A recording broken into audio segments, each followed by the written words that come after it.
আসসালামু আলাইকুম। Basic IT একাডেমিতে আপনাদের সবাইকে স্বাগতম। সবাই কেমন আছেন? আমি আলহামদুলিল্লাহ অনেক ভালো আছি। জন্মদিন মানেই স্পেশাল কিছু, আর সেই মুহূর্তকে ফ্রেমবন্দি করে ফটো কোলাজের বিকল্প নেই।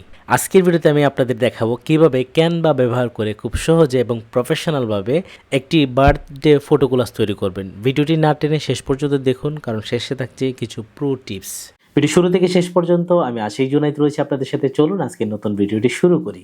হাজার হাজার ছবি থেকে সেরা ছবিগুলো দিয়ে তৈরি করুন এমন একটি স্পেশাল ফটো কোলাজ একেবারে ফ্রিতে এবং মাত্র কয়েক মিনিটে। চলুন দেখি ক্যানভা দিয়ে কিভাবে তৈরি করবেন। আমি চলে আসলাম গুগলে এবং এই সার্চ অপশন লিখে দিব ক্যানভা লিখে কিবোর্ড থেকে এন্টার প্রেস করে দিব।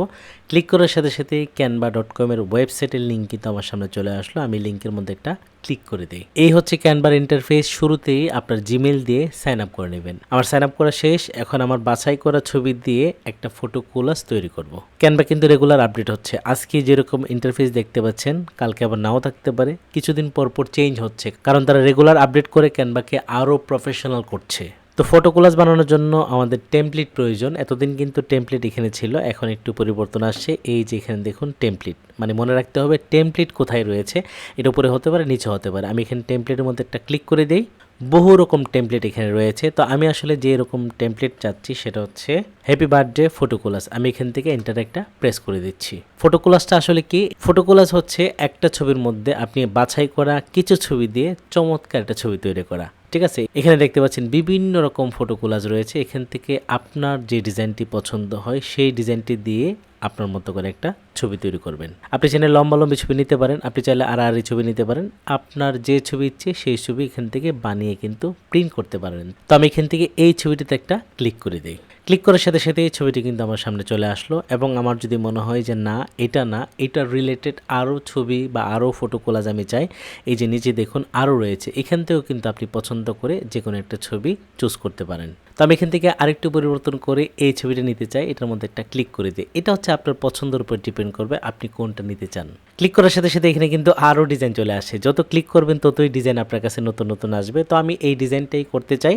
আপনি এখান থেকে একটা পারলেই আপনার ইচ্ছে মতো যে কোনো ডিজাইন করতে পারেন। তো আমি এই ডিজাইনটি করার জন্য কাস্টমাইজ দিস টেমপ্লেট এখানে একটা ক্লিক করে দেব। ক্লিক করার সাথে সাথেই আমার ডিজাইনটি কিন্তু এডিট করার জন্য আমার সামনে চলে আসলো। এখন এখান থেকে আমি প্রত্যেকটা ছবি চেঞ্জ করতে পারবো, লেখা চেঞ্জ করতে পারবো, ডিজাইন চেঞ্জ করতে পারবো, সব কিছু চেঞ্জ করতে পারবো। শুরুতে আমি এখানে যে একটা ওয়েবসাইটের ঠিকানা রয়েছে এখানে ক্লিক করে আমি কিবোর্ড থেকে ডিলিটে প্রেস করে দিব, লেখা কিন্তু চলে গেলো। এরপর যদি মনে হয় এই লেখাটা রাখবো অথবা এখানে ইংলিশ দেওয়া আছে আমি বাংলা করব, সব কিছুই আমি পরিবর্তন করতে পারবো। তো শুরুতেই ফটো কোলাজের মধ্যে ছবি অ্যাড করতে হবে। আগের যে ছবিগুলো রয়েছে এগুলো সবগুলো আমরা বাদ দিয়ে নতুন ছবি অ্যাড করব, মানে আমার পছন্দ মতো ছবি এখানে অ্যাড করব। আর ছবি অ্যাড করার জন্য এখান থেকে এই যে আপলোড ফাইল এখানে একটা ক্লিক করে দেব। তারপর এখান থেকে আপলোড ফাইল এখানে আরেকটা ক্লিক করে দেব। তারপর কম্পিউটারে যে জায়গায় আমার ছবি রয়েছে এখান থেকে ওই ছবিটা আমি চুজ করে দেব। আমি এখানে একটা ফোল্ডার তৈরি করে রেখেছি। এই যে এখানে যখন ডাবল ক্লিক করে দেব, এই হচ্ছে আমার ছবি। আমি এখান থেকে সবগুলো ছবি একসাথে সিলেক্ট করে ওপেনের মধ্যে একটা ক্লিক করে দিলাম। ক্লিক করার সাথে সাথে আমার সবগুলো ছবি ক্যানভাতে আপলোড হয়ে গেল। এখন এখান থেকে প্রত্যেকটা ছবি ক্লিক করে করে আমার এই ফটোর উপরে নিয়ে আসবো এবং যে ফ্রেমের মধ্যে যে ছবিটা রাখতে চাই সেটাকে বসিয়ে দিব। কিছুই করতে হবে না। ধরুন এই ছবিটা আমি নিতে চাই, এই ছবির উপর একটা ক্লিক করে দিলাম, ছবি কিন্তু এখানে চলে আসলো। এখন এই ছবিটাকে আমি যে ফ্রেমের মধ্যে রাখতে চাই ও ফ্রেমে নিলে কিন্তু বসে যাবে। তো এটাকে আমি মাঝখানে রেখে দিলাম, দেখুন মাঝখানে কিন্তু বসে গেল। এরপরে আমি যে ছবিটা আনতে চাই এই ছবির উপরে ক্লিক করে দিই এবং এই ছবিটাকে আমি এই ফ্রেমে রাখতে চাই, বসে গেলো। এবং এরপরে আমি এই ছবিটাকে নিতে চাই, এই ছবিটাকে আমি এই ফ্রেমে রাখতে চাই। দেখুন কত চমৎকার করে আমার ফটো কোলাজ কিন্তু তৈরি হয়ে গেল। এখন এখান থেকে কিন্তু চাইলে আমি ফ্রেমগুলো বড় করতে পারবো, ছোট করতে পারবো। তো এখানে যেহেতু একটা সুন্দর ডিজাইন রয়েছে উপরে হ্যাপি বার্থডে লেখা, আমি চাইলে এখানেও পরিবর্তন করতে পারবো। তো উপরে আরেকটা লেখা রয়েছে, এটাকে আমি বাদ দিতে চাই এবং এটাকে একটু ছোট করে আমি আমার মতো করে এখানে একটা লেখা লিখে দিব, যে আসলে যার বার্থডে তার নাম আপনি লিখে দিতে পারেন। নাম লেখার জন্য বাম পাশে যে অপশন রয়েছে ওখান থেকে টেক্সটের মধ্যে একটা ক্লিক করে দিব এবং এখান থেকে টাইটেল অথবা সাবটাইটেলের মধ্যে আমি ক্লিক করে দেবো। ক্লিক করার সাথে সাথে লেখার অপশন চলে আসলো। এখানে আমি নামটা লিখে দিব। ব্লু কালার সিলেক্ট করে লেখাটা আমি কেটে দিব অথবা সরাসরি এখানে লিখে দিব, তাহলে কিন্তু আমার লেখাটা এখানে বসে যাবে। আমি বাইরে ক্লিক করে দিচ্ছি। এই হচ্ছে লেখা আরোহা জান্নাত। আমি চাইলে এটার ফন্টও চেঞ্জ করতে পারি। আরোহা জান্নাত যেভাবে আছে আমি যদি মনে করি এইভাবে থাকবে, না হলে এটার মধ্যে সিলেক্ট করে উপরে চলে যাব। এই হচ্ছে ফন্ট। আমি যদি এখানে ক্লিক করে দিই অনেক ডিজাইনের ফন্ট কিন্তু আমি পাবো। এই যে দেখতে পাচ্ছেন এখানে একটা ডিজাইন রয়েছে, তারপর এখানে ডিজাইন রয়েছে, তারপরে এখানে ডিজাইন রয়েছে। মোট কথা হচ্ছে আমি যে ডিজাইনে এটাকে পরিবর্তন করতে চাই, এখানে হাজার হাজার ডিজাইন রয়েছে, সেই ডিজাইনে কিন্তু ফন্টটা পরিবর্তন হয়ে যাবে। ঠিক আছে, আমার কাছে যে ফন্টটা ভালো লাগে সেই ফন্টটা দিয়ে আসলে নামটা আমি লিখতে চাই। তো উপরে যে লেখাটা প্রথমেই সিলেক্ট করার অপশন ছিল, এই যেটা আমি এটাই রাখতে চাই, উপরে লেখার সাথে মিল রয়েছে। তো আমি এটাকে একটু ছোট করে দিই, এই যে ছোট করে দিই, এবং এটাকে আমি যেখানে বসাতে চাই ওই জায়গাতে এই যে এখানে বসিয়ে দিলাম। ঠিক আছে, হয়ে গেল। এরপরে নিচের লেখা যদি আমি চেঞ্জ করতে চাই, কালার চেঞ্জ করতে চাই, সব কিছু করতে পারবো। যদি মনে হয় যে এখানে আমি একটা হ্যাপি বার্থডের কেক দিয়ে দেবো, সেটাও করতে পারি। আর সেই কেক আনার জন্য বা কোনো ধরনের ফ্লাওয়ার বা কোনো ধরনের কার্টুনের চিহ্ন যদি নিতে চাই, সব কিছুর জন্য হচ্ছে আমরা চলে যাব এলিমেন্টে। এই যে অপশনের মধ্যে এলিমেন্ট, এখানে গিয়ে আমি এখানে লিখে দেবো হ্যাপি বার্থডে কেক। আমি এখানে লিখে দিলাম হ্যাপি বার্থডে কেক, এবং এখানে এই যে সাবমিটের মধ্যে ক্লিক করার সাথে সাথেই এখানে কিন্তু কেকের ফটো এবং গ্রাফিক্স দুই ধরনের পাবো।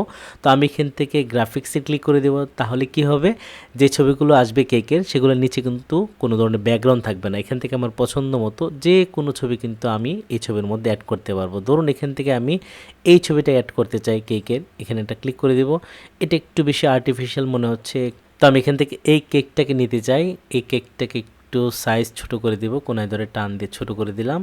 এখন এটাকে আমি চাইলে কোনায় বসাতে পারি, এখানে বসাতে পারি, মাঝখানে বসাতে পারি, যেভাবে ইচ্ছা। এবং আপনি কিন্তু এখানে আপনার মতো করে যে কোনো ছবি দিয়ে, এটা হতে পারে কোনো বিয়ের অনুষ্ঠানের ছবি, হতে পারে আপনার কোনো জায়গায় ঘুরতে গিয়েছেন ওখানে কিছু ছবি, যে কোনো ছবি দিয়ে আপনার মনের মতো করে হ্যাপি বার্থডে না লিখে অন্য কোনো নাম দিয়েও কিন্তু ছবি তৈরি করতে পারেন। ঠিক আছে, তো আমি এখানে কেকটা রাখি, আর নিচের লেখাটাকে আমি বাদ দিতে চাই, রাখবো না। আমি নিচের লেখাটা সিলেক্ট করে কিবোর্ড থেকে ডিলিট প্রেস করে দিলাম, লেখা কিন্তু চলে গেল। কেকটাকে চাইলে আরেকটু বড় করতে পারি, এরকম করে যখন বসাবো তখন কিন্তু আরও সুন্দর লাগবে। ঠিক আছে, আমি চাইলে এখানে আরও অনেক কিছু বসাতে পারি। যদি আমি এখান থেকে আরও অনেক ধরনের এলিমেন্ট নিতে চাই, আমি এখানে গিয়ে লিখে দিই লাভ লিখে এন্টার প্রেস করে দিলাম, এবং এখানে দেখুন অনেক ধরনের লাভের চিহ্ন রয়েছে। আমি যদি এখান থেকে এই লাভটা নেই, এটা নেই, এটাও নিতে পারি। এটা যদি এক পাশে বসিয়ে দেই সেটাও হতে পারে। যদি না নিতে চাই এখান থেকে ডিলিটে প্রেস করে দেব।